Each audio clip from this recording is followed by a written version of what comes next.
दोस्तों स्वागत है आपका एक बार फिर से एक नए वीडियो में। आज हम संविधान के एक महत्वपूर्ण टॉपिक राष्ट्रपति की शक्तियां पढ़ेंगे। दोस्तों पिछले वीडियो में मैंने राष्ट्रपति के पद के लिए कौन कौन से प्रावधान किए गए हैं भारतीय संविधान में, उसके बारे में हम लोग चर्चा किए थे। आज हम लोग ये देखेंगे कि भारत के संविधान के माध्यम से राष्ट्रपति को कौन कौन सी शक्तियाँ प्राप्त हैं और उन शक्तियों का प्रयोग कौन सी परिस्थितियों में राष्ट्रपति के द्वारा किस प्रकार से की जाती हैं। तो सबसे पहले हम देखेंगे राष्ट्रपति की कार्यपालिका शक्तियां। कार्यपालिका का साधारण सा अर्थ होता है सरकार, मतलब सरकार की कौन कौन सी शक्तियां हैं जो राष्ट्रपति में निहित हैं और राष्ट्रपति उन शक्तियों को किन प्रकार से शासन प्रशासन को नियंत्रित करने में प्रयोग करता है, उसके बारे में देखेंगे। तो कार्यपालिका शक्ति में सबसे पहली जो शक्ति है वो है प्रधानमंत्री की नियुक्ति। अब प्रधानमंत्री की नियुक्ति से तात्पर्य है कि हालांकि भारत में जो प्रधानमंत्री होता है वो जनता के द्वारा निर्वाचित जो सांसद होते हैं और उन सांसदों में जिस दल का बहुमत होता है उस दल का जो नेता होता है वो प्रधानमंत्री के पद पर बैठता है। लेकिन वास्तव में अगर हम बात करें कि संविधान में क्या प्रावधान है, तो संविधान में लिखा हुआ है कि भारत का राष्ट्रपति प्रधानमंत्री की नियुक्ति करेगा। तो कार्यपालिका की सबसे महत्वपूर्ण शक्ति राष्ट्रपति के परिप्रेक्ष्य में यह है कि यह प्रधानमंत्री की नियुक्ति करता है। दूसरा, यह सुप्रीम कोर्ट और हाई कोर्ट के जजेस की भी नियुक्ति करता है। इसको भी हमको ध्यान रखना है कि राष्ट्रपति जो होता है वो सुप्रीम कोर्ट और हाई कोर्ट के जज की नियुक्ति करता है, महान्यायवादी मतलब अटॉर्नी जनरल की नियुक्ति करता है, यूपीएससी के चेयरमैन और यूपीएससी के जितने भी सदस्य होते हैं मेंबर्स होते हैं उनकी नियुक्ति करता है, और फाइनली जो प्रधानमंत्री नियुक्त होता है उसकी सलाह पर ये मंत्रिपरिषद की भी नियुक्ति करता है। तो कार्यपालिका शक्तियों में हमने देखा कि प्रधानमंत्री की नियुक्ति करता है, जजेस की नियुक्ति करता है, महान्यायवादी की नियुक्ति करता है, यूपीएससी के चेयरमैन और सदस्य की नियुक्ति करता है और पूरे मंत्रिपरिषद की नियुक्ति करता है। उसके बाद देखेंगे विधायी शक्ति। विधायी शक्ति में हम देखेंगे कि कौन कौन से ऐसे विधेयक हैं जिनको राष्ट्रपति जो है अपने परामर्श से या अपने स्वीकृति के बाद ही उनको रखा जा सकता है। तो सबसे पहले धन विधेयक, अनुच्छेद 110 में धन विधेयक की परिभाषा है, और आपको ये ध्यान रखना है कि धन विधेयक जो है लोकसभा अध्यक्ष ये डिसाइड करता है कि कोई विधेयक जो है वो धन विधेयक है अथवा नहीं है। लेकिन धन विधेयक को संसद के पटल में रखने से पहले राष्ट्रपति की स्वीकृति बहुत आवश्यक है, अनिवार्य है। उसके बाद है क्षमादान की शक्ति। तो क्षमादान में आपको ये याद रखना है कि आर्टिकल 72 ये कहता है कि अगर किसी व्यक्ति को फांसी की सजा दी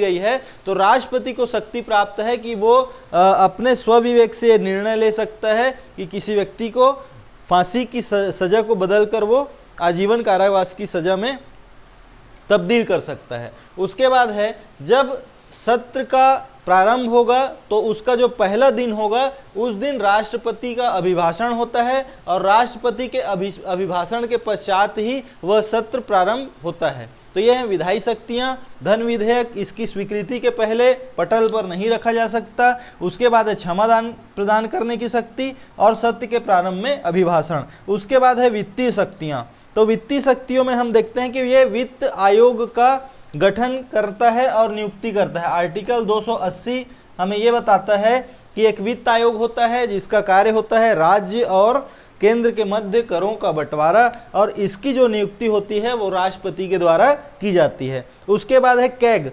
कैग मतलब होता है कंट्रोलर एंड ऑडिटर जनरल। तो कंट्रोलर और ऑडिटर जनरल की नियुक्ति भी राष्ट्रपति करता है। उसके बाद देखते हैं कि अगर भारत की संचित निधि से कोई धन निकासी की जाती है तो उसके पहले राष्ट्रपति की स्वीकृति लिया जाना अनिवार्य है। उसके बाद देखते हैं न्यायिक शक्ति, जुडिशरी पावर। न्यायिक शक्ति में हम देखते हैं कि आर्टिकल 143 के तहत जो राष्ट्रपति होता है वो सुप्रीम कोर्ट के न्यायाधीशों से परामर्श ले सकता है, लेकिन उनके परामर्श को मानने के लिए राष्ट्रपति बाध्य नहीं होता है। उसके बाद राष्ट्रपति क्या करता है कि जितने भी न्यायाधीश होते हैं उनको शपथ दिलाता है। उनको शपथ कौन दिलाता है? राष्ट्रपति दिलाता है। उसके बाद है सैन्य शक्तियाँ। तो सैन्य शक्ति में देखते हैं कि ये तीनों सेनाओं का प्रमुख होता है और युद्ध और शांति की जो घोषणा होती है वो राष्ट्रपति के द्वारा ही की जाती है। उसके बाद देखेंगे आपातकालीन शक्तियां। तो आपातकालीन शक्तियों में है आर्टिकल 352। आर्टिकल 352 ये कहता है कि युद्ध और बाह्य आक्रमण की स्थिति में राष्ट्रपति को यह शक्ति प्राप्त है कि वो पूरे देश में अथवा देश के किसी एक क्षेत्र में आपातकाल लागू कर सकता है। आपातकाल में ये होता है कि वहाँ की जो समस्त शक्तियां हैं उस क्षेत्र की या पूरे देश की, वो राष्ट्रपति के हाथों में या केंद्रीय कार्यपालिका के हाथों में आ जाती है। उसके बाद है आर्टिकल 356 356। आर्टिकल 356 जो है राज्यों में राष्ट्रपति शासन। अगर किसी राज्य में संवैधानिक तंत्र जो है विफल हो जाता है तो राष्ट्रपति को यह शक्ति प्राप्त है कि उस राज्य सरकार को निलंबित कर सकता है और राज्यपाल के माध्यम से वहां पर राष्ट्रपति शासन लागू कर सकता है और पूरी प्रशासनिक और जो शासनिक व्यवस्था है वो राष्ट्रपति अपने हाथ में ले सकता है। उसके बाद है आर्टिकल 360। आर्टिकल जो 360 है वो वित्तीय आपात है।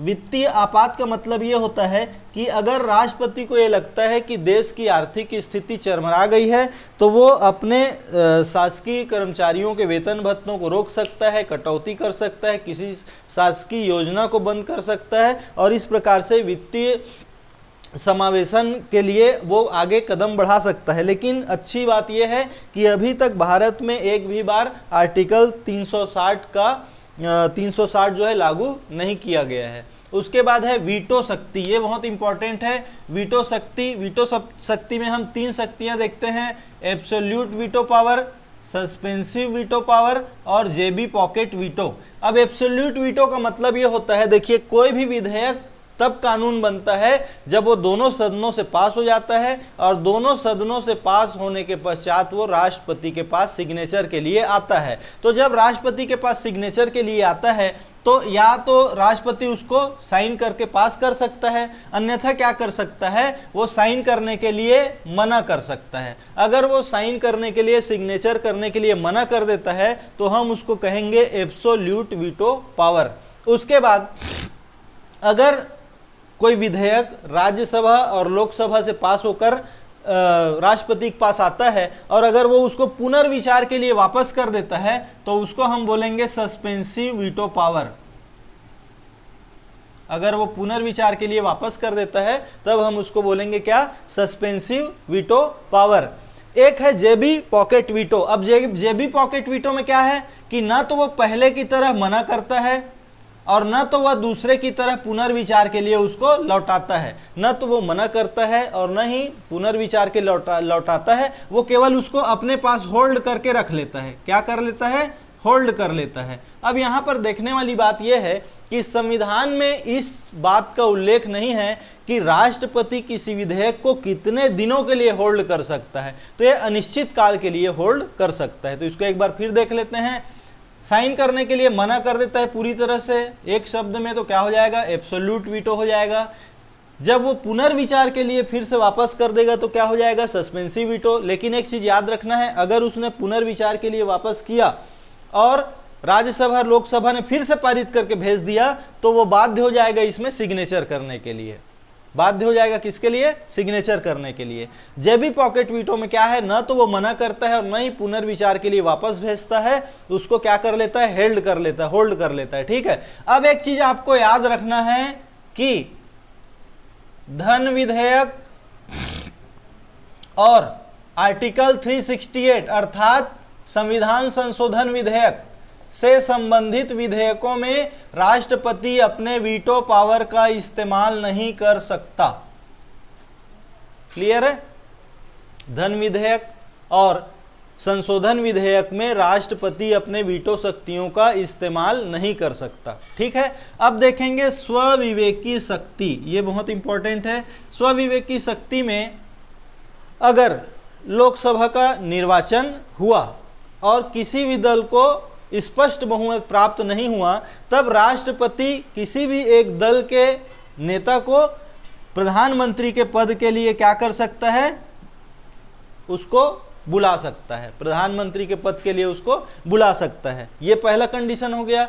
दूसरा कंडीशन, अगर एक दल के पास बहुमत है और उस दल में प्रधानमंत्री के लिए 2 लोग दावा प्रस्तुत कर रहे हैं तब भी राष्ट्रपति स्वविवेक से किसी एक व्यक्ति को प्रधानमंत्री के लिए बुला सकता है। तीसरा, अगर फ्लोर टेस्ट होता है, फ्लोर टेस्ट मतलब जैसे शक्ति क्या बोला जाए उसको, ये देखा जाता है कि किस दल के पास कितने सांसद हैं, अगर उसमें भी कंफ्यूजन की स्थिति बनती है किसी प्रकार से, तब भी राष्ट्रपति अपने स्वविवेकी शक्तियों का प्रयोग कर सकता है और ये डिसाइड कर सकता है कि किस दल के पास स्पष्ट बहुमत है अथवा नहीं। उसके बाद है अध्यादेश जारी करने की शक्ति।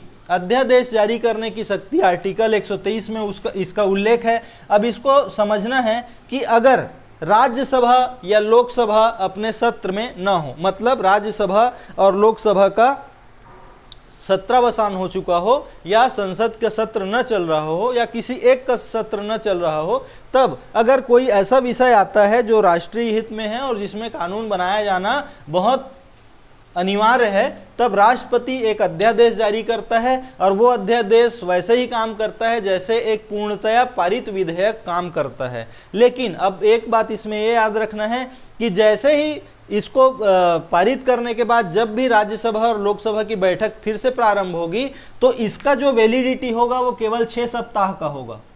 ठीक है, अर्थात 6 सप्ताह बाद ये क्या हो जाएगा, या तो राज्यसभा और लोकसभा उसको पास कर दे तो परमानेंट कानून बन जाएगा, और अगर नहीं करती है तो ये 6 सप्ताह के बाद अपने आप स्वयं जो है क्या हो जाएगा, समाप्त हो जाएगा।